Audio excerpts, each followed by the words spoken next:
All righty, howdy everybody. Welcome to the show, and hopefully everybody had a great Christmas, New Year's. Of course, I know this is the we're way past that, but we haven't been on live since before the holidays. We just had to take a break. So, look, if you're listening from wherever you're at, thanks for hanging in there. Thanks for showing up. Wow, what a crazy last 10 days that it's been. And we're going to have that conversation here. We're going to just kind of go through some things and figure out what in the heck just happened to us.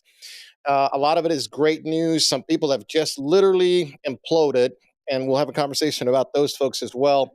The Spanish version of this starts at 8 o'clock, so we're going to go about 45 minutes to an hour here. We'll have just a normal conversation. I'll pull a Marco Rubio every once in a while, and we'll have some fun. So hang in there. Thanks for showing up one more time.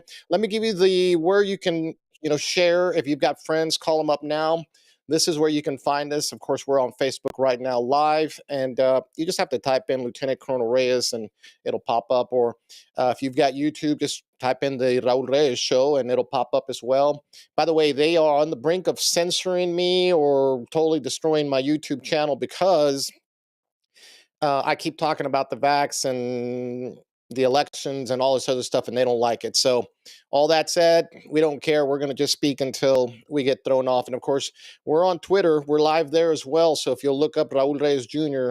or just do the @ sign, it'll pop up Raul Reyes, and we should be live talking to a whole lot of folks here. And then finally, if you just want to send me an email, hit me at the R2 show. We didn't want to spell out Raul Reyes all the way out there. So, just the R2 show at gmail.com. And we are, before the month is over, maybe in February, we're going to have our own website. In the event that they start to lock us down, you can always go there as well. Spotify, all those are coming. Every place you can find us, we're going to be there. And a lot of it is to take the Spanish show into those mediums so that we can start talking and having a conversation in Espanol. And so hang in there. If you want to wait till 8 o'clock to have a conversation, go do that. I am watching the Facebook comments. So if you've got questions, drop them in there and I'll try to answer as best I can. Other than that, I got to tell you, some really, really good stuff is happening. A lot of surprises. And, 222 Republicans. We now have the House, which is fantastic. And so the good news is Republicans are in charge. And of course, when I look at that, nobody expected, I think, what was coming last Wednesday, Thursday, Friday, over the weekend. Looks like they finally took care of the speaker's race. Was just one of those that I was cheering on for the 20 heroes. That's really what I'm going to call them. They're patriots. They stood up for America. Chip Roy it looks like to be at the forefront of that. Matt Gaetz, Lauren Boebert. I always try to get her name right. Big surprises. Marjorie Taylor Greene. I'm not sure what happened to her. I think everybody is in agreements that I'm a fan of MJJT, and up until I saw her with, our own congressman here in Congressional District 23. And by the way, this show is Texas and nationwide. We've got some folks listening from all kinds of places that just we've met over the years and love to listen to politics, or at least hear me opine about them. But what I'll tell you is. Uh, MJT, I was a fan up about, I don't know, I guess maybe during the November election, she started to do phone calls or robocalls or for whatever for Tony Gonzalez. And I kind of figured something was up. And then, of course, you see her blasting away at Matt Gaetz, Lauren Boebert, Andy Biggs, Chip Roy, all these people. Now, she always said it wasn't personal. I get that. None of this should be personal. It's just business. But I couldn't believe just how far out there she went with that. Of course, I think McCarthy, I think it was 14 votes, and he finally got it on the last one at the wee hours of the night. I don't know about you, but I was having a good time watching the establishment just get embarrassed because they were due.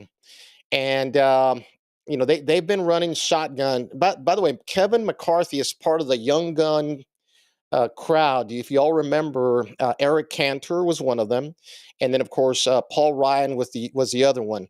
And they used to show pictures of these three. They were these hip looking. late 80s, I don't know, maybe 90s kind of guys, because Paul Ryan, I think, did 22 years. It's hard to imagine, but he was there 20 plus years in Congress. Of course, Kevin McCarthy, I think, is on his 15th or 16th year, whatever that may be. Eric Cantor, if you remember, was the up and coming guy, and his very conservative district blasted him, and he literally got primary overnight. Nobody knew what really happened. The media kept it hush hush because they didn't, the establishment doesn't want to know that there's real constitutional conservative Americans out there.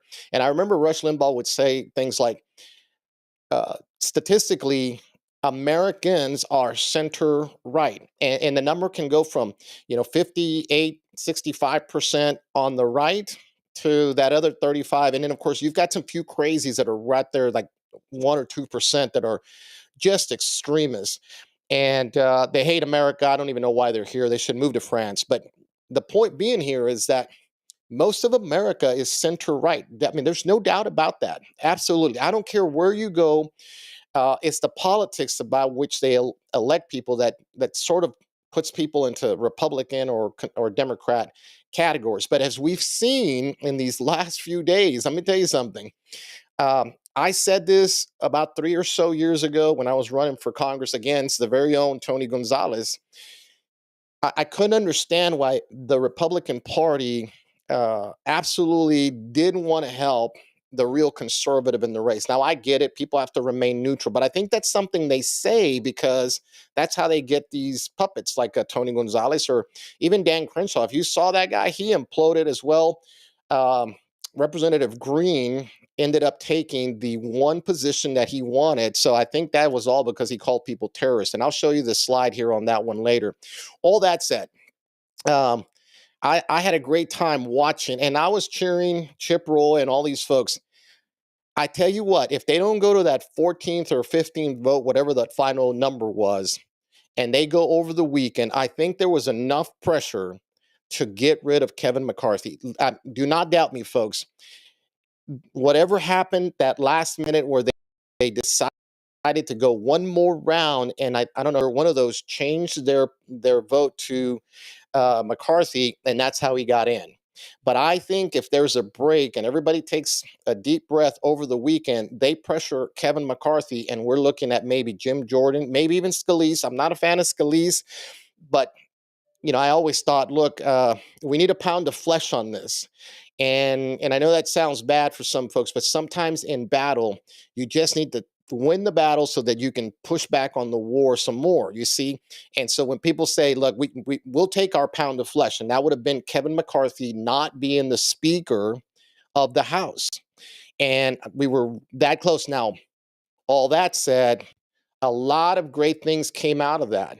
And you're starting to see those things now. In fact, surprisingly, the Speaker has held to his word. He got rid of Ilhan Omar off of one of these critical chairman positions or one of these committees. Remember Shifty Shift? He's gone as well. And a few others have been kicked off some of these Intel committee positions. And that's huge. That's absolutely huge because let me tell you something. We're looking at all kinds of things are happening. And I'm going to read something here real quick that if you didn't know, the Intel committee is one of the, especially in the Senate, but even in the House, it's one of the most critical committees because they're the ones that are always looking at intelligence. These are the people that are looking at the foreign landscape and seeing what's coming abroad. But I don't know if you saw the news, but it turns out Russia was nothing Russia. And remember, they did a study on how much that the Russians have an impact on the 2016 election. Remember, right after Trump won in 2017, Paul Ryan sort of starts to back up. Remember, that's all part of the young guns and why Kevin McCarthy was not a guy I was a fan of. And they start to listen to Democrats, and we all wonder what was going on. Well, it turns out this is the establishment crowd. It's a unit party, folks. Don't let anybody fool you. I think you all know that. The folks that listen to my show, they're pretty smart. If you're a newbie, look, hang in there. Given enough time, you're gonna learn what's going on. And we're literally looking through the lens here and realizing we have a lot of Republicans that really are not conservative. In fact, I would say that most of the RNC is not. The proof is 200 people kept voting for Kevin McCarthy. The other 22 were literally, actually, it was 20 of them were literally fighting for a rules change that puts us on a path to try to recover the House back from the elitists. And I didn't know this, but Matt Gaetz today, I think, put out a bill or a resolution that says they want to bring in C-SPAN back in. Do you remember when Obama used to say, we're gonna do all these things and we'll bring in C-SPAN so they can show you everything, and it was all a facade. But C-SPAN used to be, it had all these cameras inside, even during debate. And so if you were looking at C-SPAN, what you'd see is just literally the podium, and of course they're voting. They're going to bring in more cameras if Matt Gaetz has his way. All the things that used to be proxy voting is gone. And so somebody tell your congressman, because ours, and I'm not here to beat up on Tony Gonzalez. I mean, we're having a show about politics, but he just happens to be our congressman, and he made news. We're going to talk about that later too. But turns out Tony Gonzalez has been proxy voting 90% of the time. And by the way, all those statistics are up there on the Clerk of Congress. You just have to go look at it. So you have to ask yourself, what have they been doing? And the answer is they've been fundraising and they've been lollygagging, and they let everybody else vote their way. Lots of things have happened. Let me get down to some business here and start talking about a few things that, I'm not sure. What I'll tell you is that I have to share a screen here. So let me see if I can grab this, but hopefully the advertisements won't kick in here. But I was not surprised that Fox News, was on the other side criticizing the 20 heroes that were trying to change the rules inside the House by the way by which we would move forward. And if you were looking at some of the things that were happening out there, I got to tell you, Hannity, for one, I mean, I never liked this guy anyway. I mean, I did way back when I used to listen to Bill O'Reilly. Remember, they were on the radio. Bill O'Reilly was fantastic back then. And of course, Hannity, you could muster him enough. But at certain points, you just, you realize too much. But Hannity had Lauren Boebert on here. And I'm going to see if this will pop up first before we. Let me go here. I'm going to share the screen so you guys can see this. Let's listen in here real quick. You tweet, Town Hall quoted you today saying the president, you said complimentary things about President Trump, needs to tell Kevin McCarthy that, sir, you do not have the votes. It's time to withdraw. Let me turn the tables, Congresswoman. Kevin McCarthy has 203 votes. Your side has 20. So if I'm going to use your words and your methodology and your math, isn't it time for you to pack it in and your side pack it in, considering he has over 200 and you have 20? Sean, I understand the frustration. I promise you, but I'm not frustrated. You didn't answer my question. And we are hearing from many people who are still voting with Kevin McCarthy, who are very supportive of what we're doing, and they're cheering us on. So there are more for us than are against us, and they are waiting for Kevin to keep. Okay. The American people are certainly frustrated by. Now, Congresswoman, Yeah, listen, I got to tell you, somebody give him a constitution. And last I remember, the way the Constitution is set up is so that even it's a republic, folks, and the minority, the team, I want to say that the party, a group that's in a minority can have as much leverage and hold up, literally bring everything to a halt.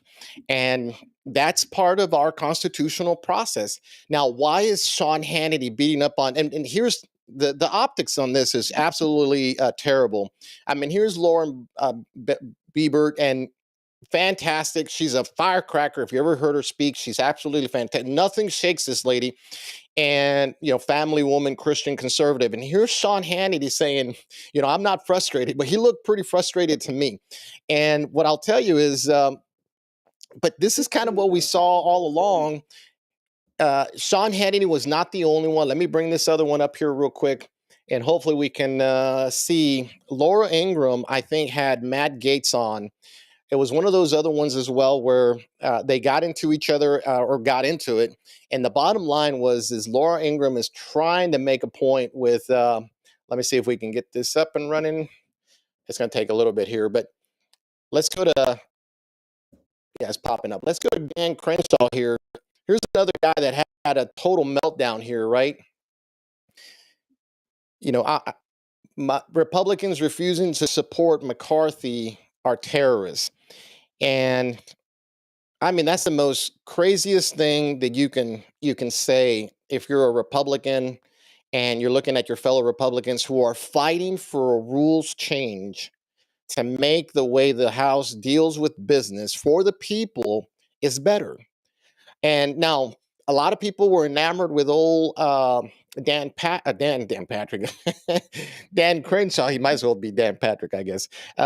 Dan Crenshaw, when he first came on board, you know, he's wearing the patch. He was injured in while he was serving, and all that is to be lauded. But this guy is horrible at politics, especially when you call your fellow Republicans terrorists.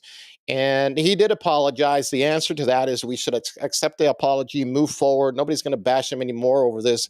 But if you remember 3 or so years ago, and this is the point I started to make, was there's a civil war inside a political civil war inside the Republican Party. And today you're seeing it even here in Austin, Texas, because what happened is something like 143-3 voted for Dade Phelan, who is a Republican, who is on his way to put Democrats into committee chairs.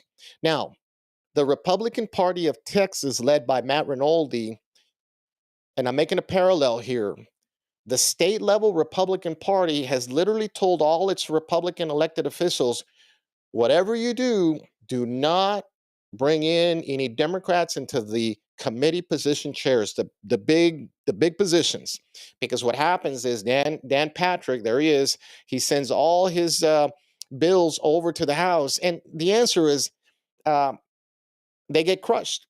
They get crushed. You put the Democrat in charge of the Homeland Security or whatever else is out there, and they literally filter to the bills that they don't want. You can't tell me that Dan Patrick doesn't already know that. Now, for a lot of you Dan Patrick fans, let me tell you something. You were also Abbott fans. And guess what happened? Abbott has sort of just been talk after talk after talk. I think everybody's on to Abbott now. He just doesn't want to secure the border and really go after the big marbles here to score big wins. And but back to Congress, and of course our state legislative body that is led by Republicans. And what I say is a political war inside the tent. It's between the grassroots. And sometimes I don't like to use grassroots. What it is, it's good old-fashioned Americans who believe in the Constitution, Christian values, and are conservative. And over the years, they made the word conservative and grassroots seem very extreme. And this guy right here calling 20 other Republicans terrorists is proof. And when you have Hannity beating up on Lauren Boebert, who I think is a fantastic, absolutely fantastic conservative, who, by the way, had a tough race in Colorado and won. And somebody brought that into question and said, look, you barely won your election. Come on, you should just tote the line and get in line and move on. Well, that's not the way this works. Democrats who barely win or out harvest ballots and win over Republicans, they don't keep quiet. They don't shut up. They don't do the sit down and let them do whatever they want. They fight all the way. So Representative Boebert is duly elected. And Matt Gaetz, and a lot of good folks like Chip Roy got after it and changed the rules. Let me see if I can bring this one up here real quick, and we'll see. People think that I'm really intense. We're gonna let the ad go through there here a second.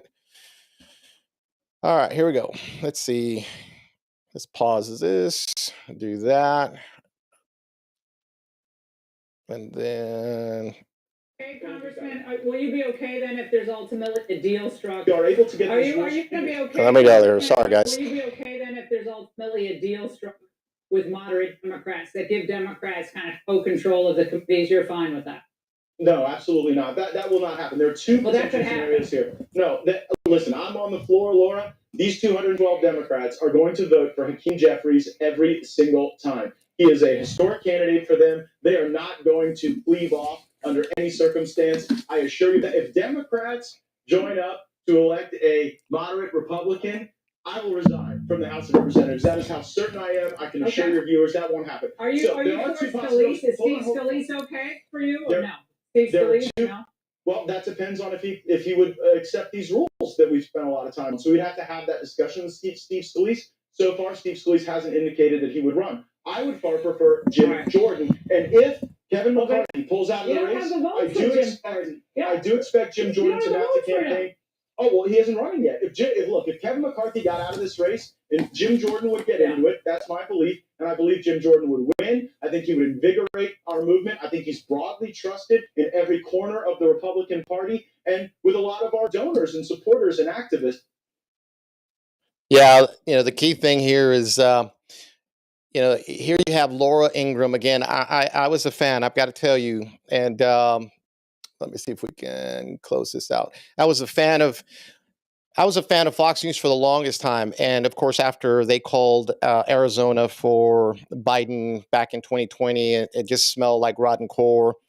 Uh, I, I stopped watching those folks, and I look for other places. I'm Real American News Network and a whole bunch of other places. By the way, you should do the same. You be looking for other places because turns out I just showed you Hannity. There's Laura Ingraham uh, beating up on real conservatives. You have to ask yourself why. And it turns out they're a bunch of political shills. That's all they are. I used to say, look, there was plenty of folks back in the 90s and the 2000s telling us what republicanism was or conservatism was, and Fox News is one of those that says, to be a conservative up until it's really time to be a conservative.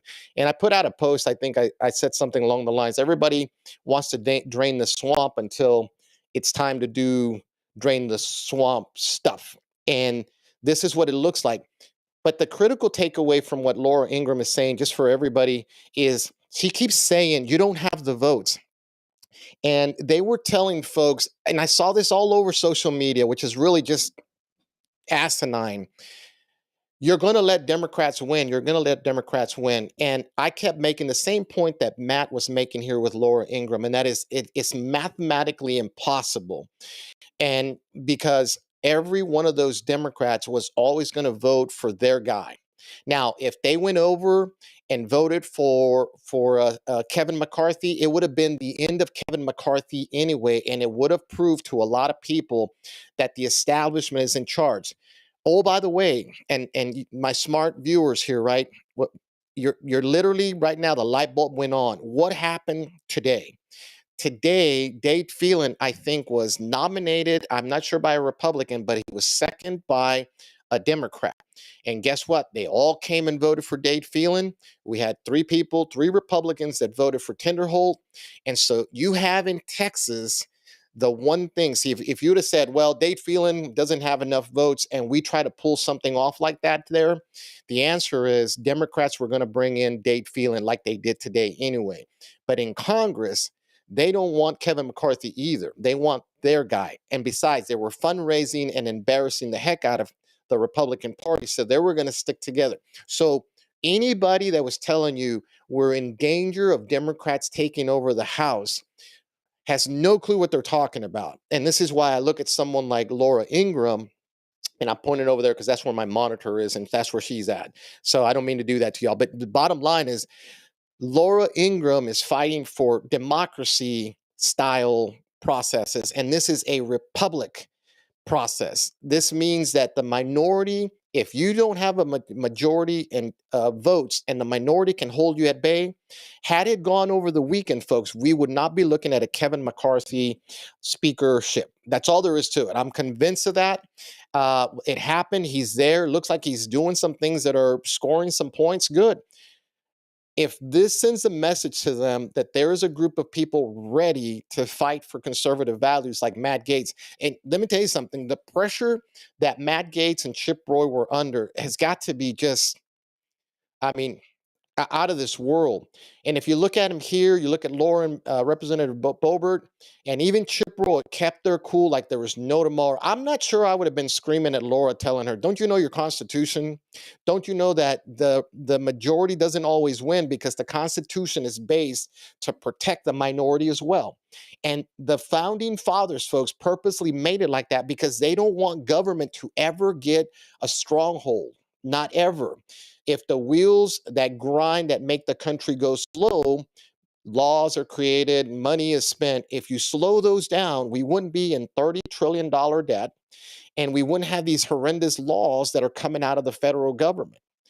There's social issue laws like the marriage laws, abortion laws. All those by the Constitution are reserved to the states to do. You want abortion? Go to California if Texas doesn't allow it.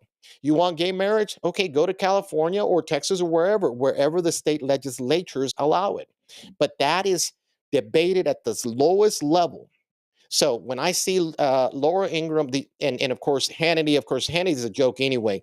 But here's the one that really surprised me. I don't have a picture of Mark Levin.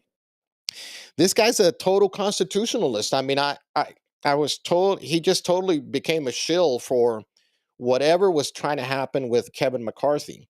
The last one I'll bring in here is Donald Trump. Everybody knows he was polling for Kevin McCarthy, and so you have to ask yourself what is going on there. And I saw a lot of commentators. I think this may be the accurate thing. And before anybody says I'm not bashing Trump, I still very much like Trump. I think he's going to win the nomination in 24, but I am seeing a few cracks in the foundation because the Trump base right now is not understanding why, like Laura Ingraham and Hannity and Mark Levin, were supporting the swamp dweller, Kevin McCarthy. I mean, think about that. Trump was bona fidely, no kidding, pulling for Kevin McCarthy. And I think the answer is we're realizing that if you're loyal to Trump, then he's going to be loyal to you. Doesn't matter, where you're at. Now, barring a few things, maybe like Dan Crenshaw calling people terrorists, he was willing to give Kevin McCarthy a shot. And I don't think the 20 individuals, except for maybe Matt Gaetz, I'm here, was truly a never Kevin. That's all there is to it. He was a never Kevin through and through. Now, four other people I think never voted for Kevin McCarthy. They were no's all the way. Kevin and Lauren Boebert were present, and then finally one person changed their vote, and here we got Kevin McCarthy. That said, back to Trump.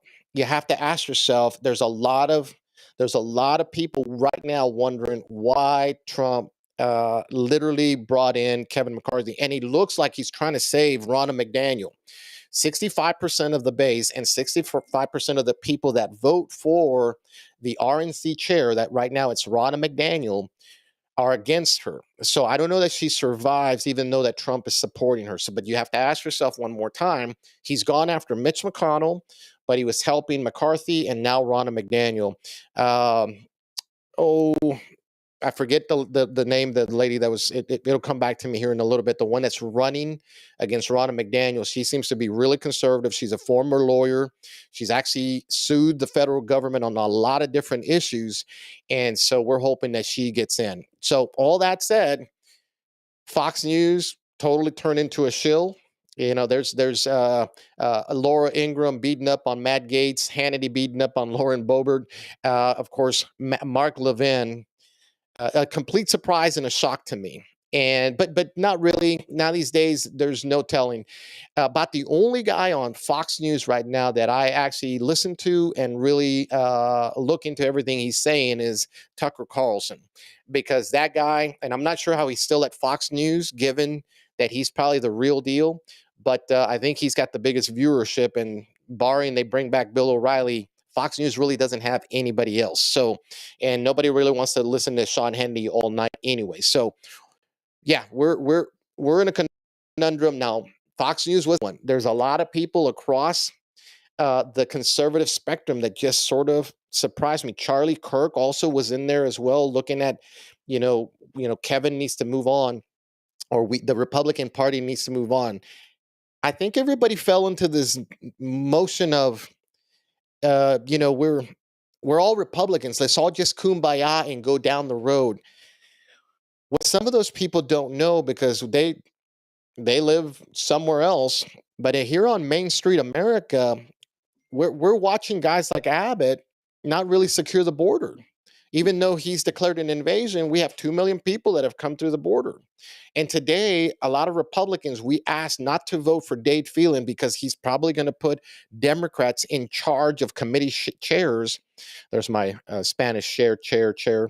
Uh, we're all wondering why our representative isn't listening to us. So back to the Civil War as I wrap up this point. This has been ongoing, I think, for a long time, even back in the 90s and the 2000s. But until Trump, we really haven't had it boiled over in public like it did over the weekend. Because guys like Matt Gaetz, Representative Boebert, Chip Roy, who again was phenomenal, Andy Biggs, all these folks, some new freshman voices that said, if you send me to Congress, I'm going to hold the line. How refreshing is that?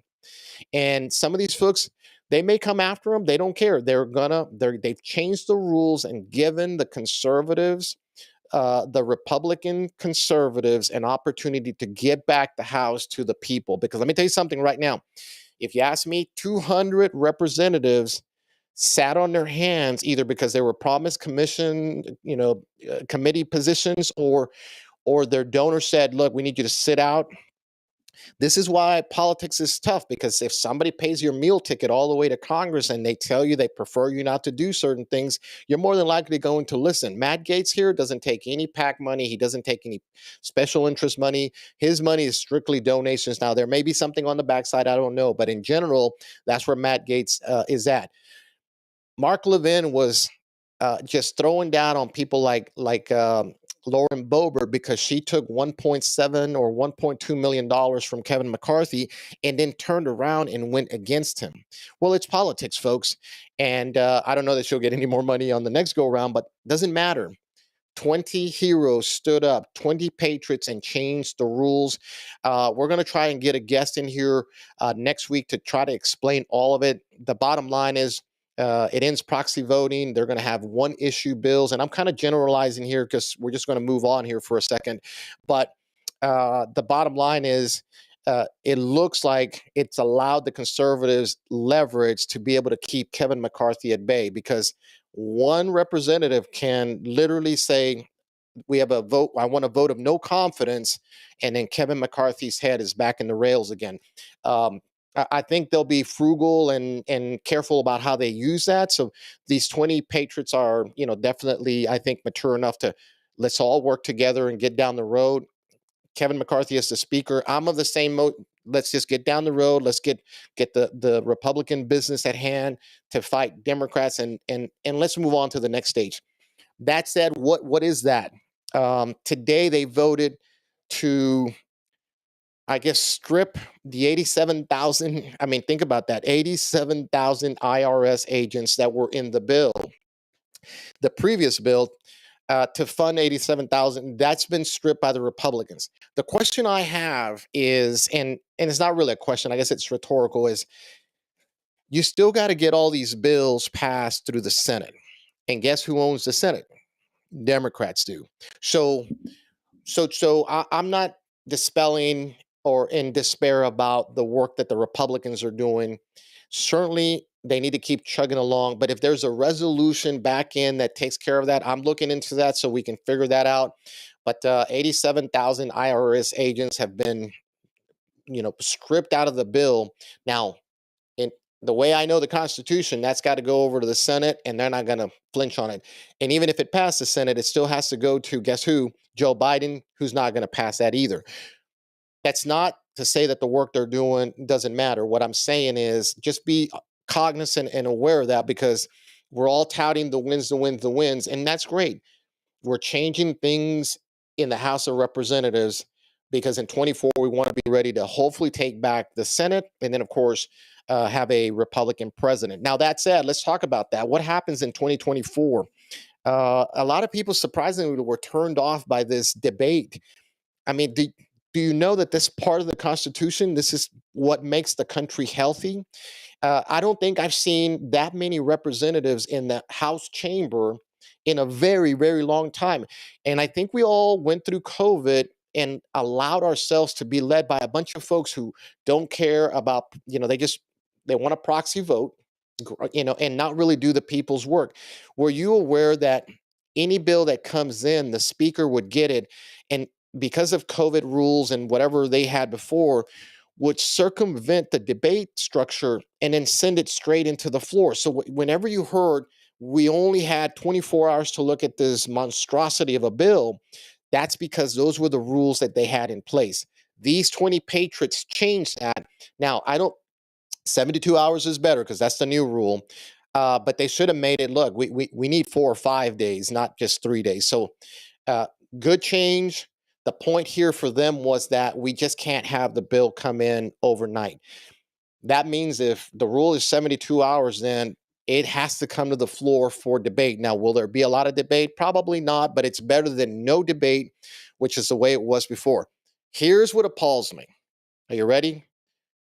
200 Republicans sat there and watched 20 people try to take on the monster that is the elite establishment crowd.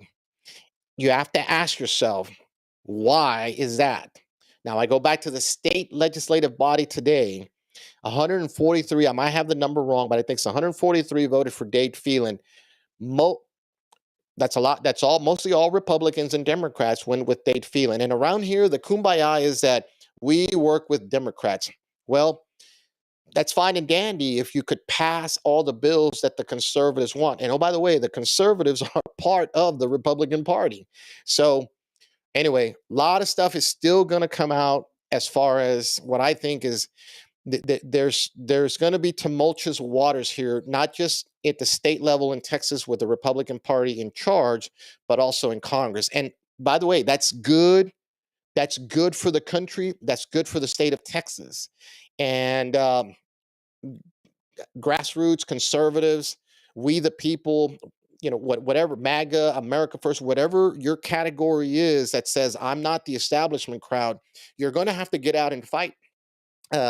We've seen, no kidding, patriot after patriot get out there and campaign against these people.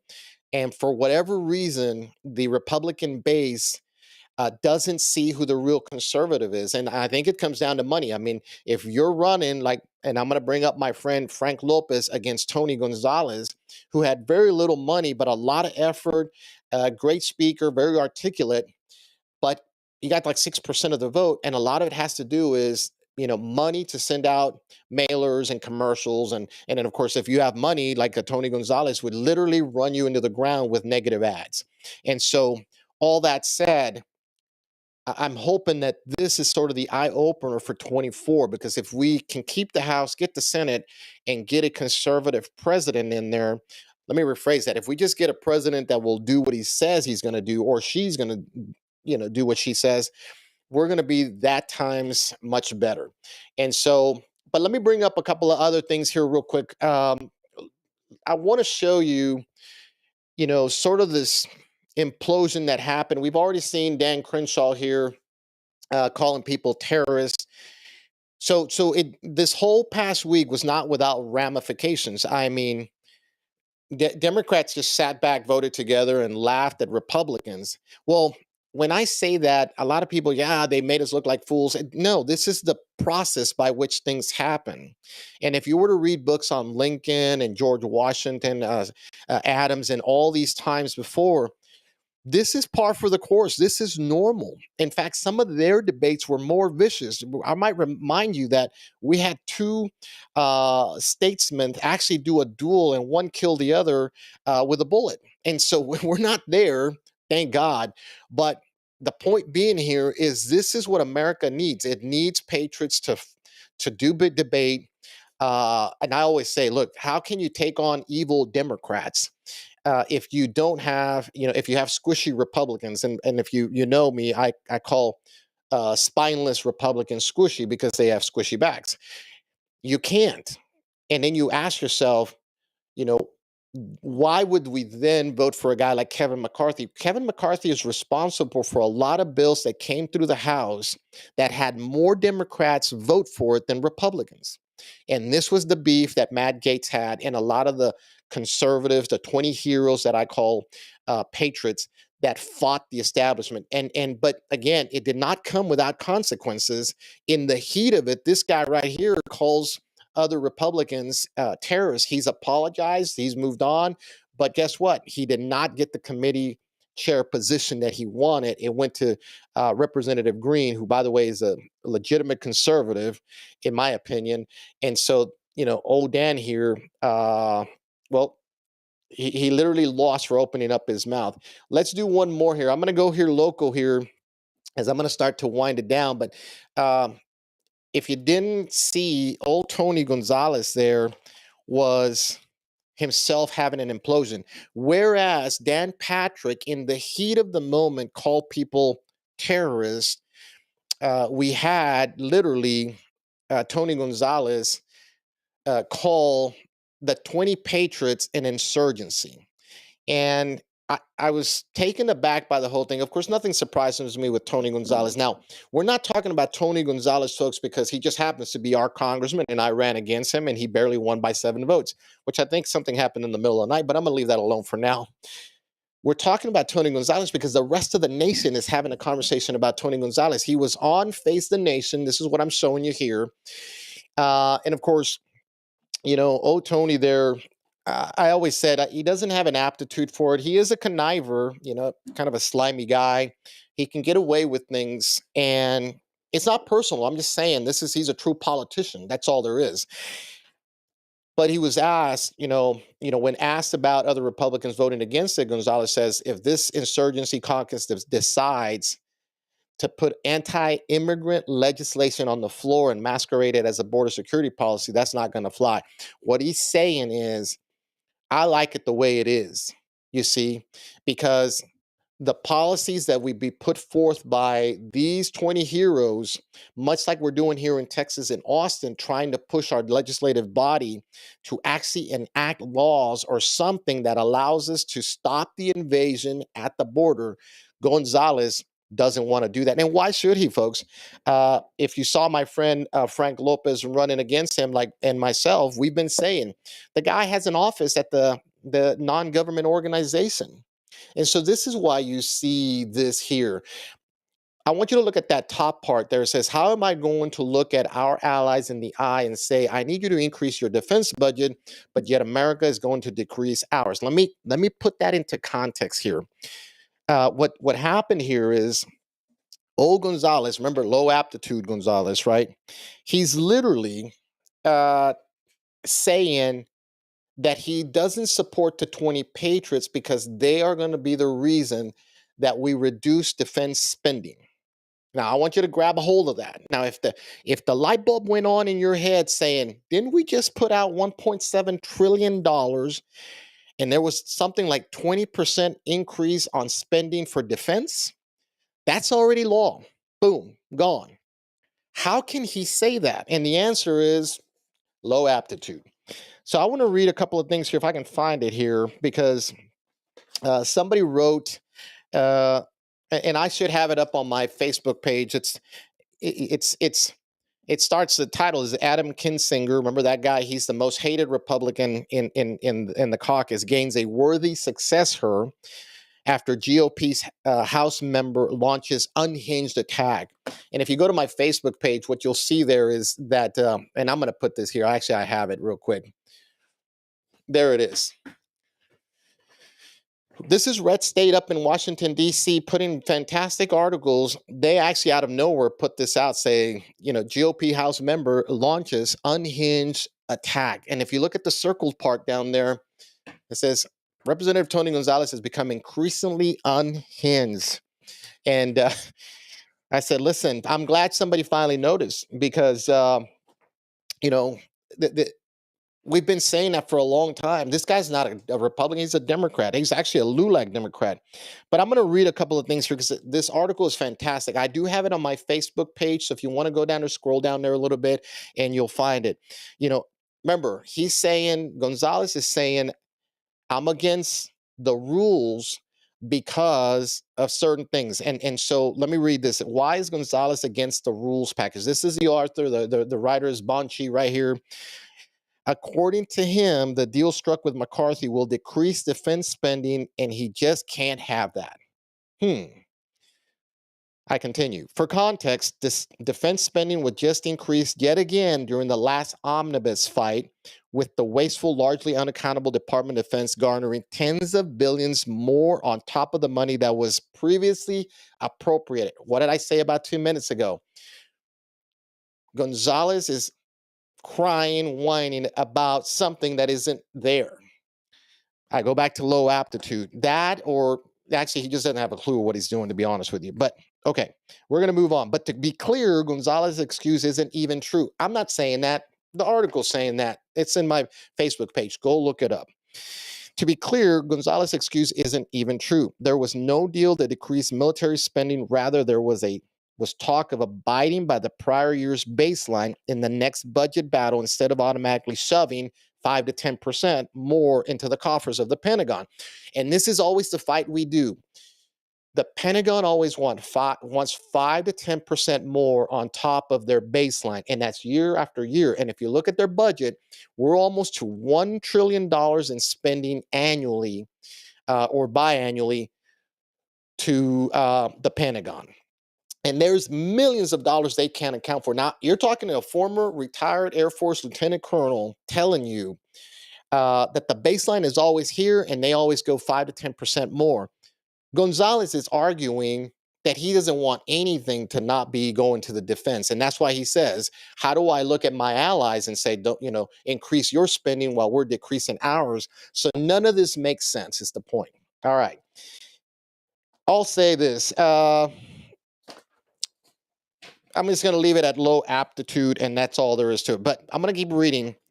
Gonzalez didn't stop at his pledge to sabotage the new House majority, though he then decided to go full Kinzinger. This is the best line, using his military service to attack his GOP colleagues as insurgents. If you look at this article, folks, there's a picture that Tony, and I remember he put this up there when we were running. He questioned my 22 years of service to the military. Let me say this. This isn't about me. What I'm saying is this article literally puts the picture of Gonzalez in the, in the desert camis and he's got a whole bunch of folks. He's in the middle. The guns are out there. And he's saying he's using the fact, because Gonzalez literally says, I have fought insurgents my entire adult life. And he puts this picture of him in the desert with these folks. That picture was ridiculed because the guns don't even have clips on them. And that's not to negate that these people were where they are. My point being here is the author is telling us something here. Why would he need to call us insurgents as if we're terrorists out in the Middle East? This is way beyond the scope. When you look at someone like Dan Crenshaw, the tendency is to say, look, we got to forgive Dan because he said it in the heat of the moment. Old Gonzalez here is saying it well after he sees Dan Crenshaw get berated for saying he's a terrorist.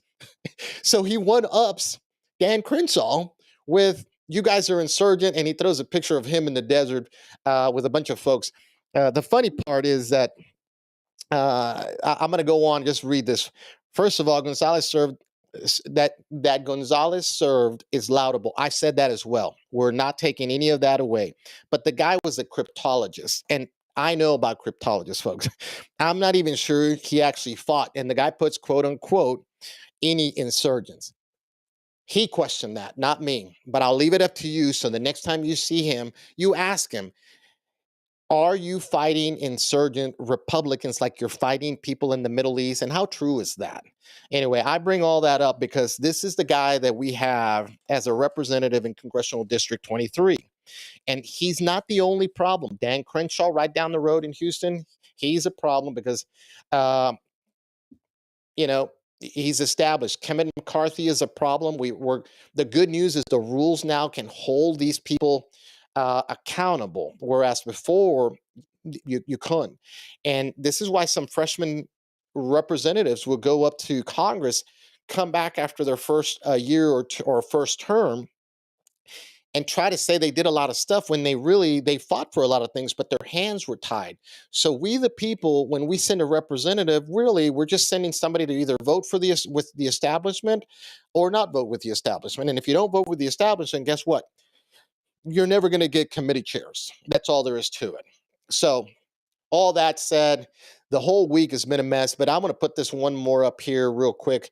Pedro Gonzalez, who I think is a fantastic writer, he's one of these populist messages guys. I wrote into the mix in some of these, and that's not my narcissism coming in. What I'm saying is, here I am going, just want to do this podcast and inform folks. And Tony Gonzalez goes all the way to the top right along with Dan Crenshaw as Republicans that we have problems with. Well, they're everywhere. Just got to look down here at Austin. Why are we still electing Dade Phelan, who we know is going to put Democrats in charge of committee chairs? But I want you to read this here. Tony Gonzalez is undermining the efforts of the 20 Republicans who stood up to McCarthy. He also referred to the Freedom Caucus as the Insurgency Caucus. He did this on Face the Nation. He put it on his Facebook, social media, everywhere. I have no idea why he's imploding like this, but the answer for a guy like me and even my good friend Frank Lopez and anybody who knows the politics of just Texas or anywhere else, these are the Republicans we have to get rid of. And of course, you see here Gonzalez is really putting a spotlight on the Trump factor in getting Kevin McCarthy elected. And if you've heard, Pedro Gonzalez was on the Steve Bannon show, The War Room, and today was literally saying, the question was, what do you think of Trump? And the answer is, he undermined the Trump base, and because he's voting or trying to help the establishment stay in power. I think it's the loyalty thing. And again, I'm still a fan of Donald Trump. But we would be remiss of this podcast talking truth and trying to bring out what is happening if we don't bring these up. And of course, he throws on here, Trump endorsed Gonzalez over the real right winger. I'm not sure I want to be called a right winger. I'm just a conservative, constitutional Christian, and because I happen to have a little bit of my mama's blood in me, I get a little pissed off every once in a while and pretty emotional. But the answer is we're fighting for America. We're fighting for our liberties. We're fighting against what I think is a very tyrannical, federal government right now, and we got to win. We acquired a win. Let me say it that way. Not we got to win. We acquired a win with the 20 heroes that took on Kevin McCarthy and the establishment up there. And if you were watching really closely, Representative Rogers went and stepped up to Matt Gaetz, and somebody had to sort of pull him back. He's the guy that looks like he wears a toupee.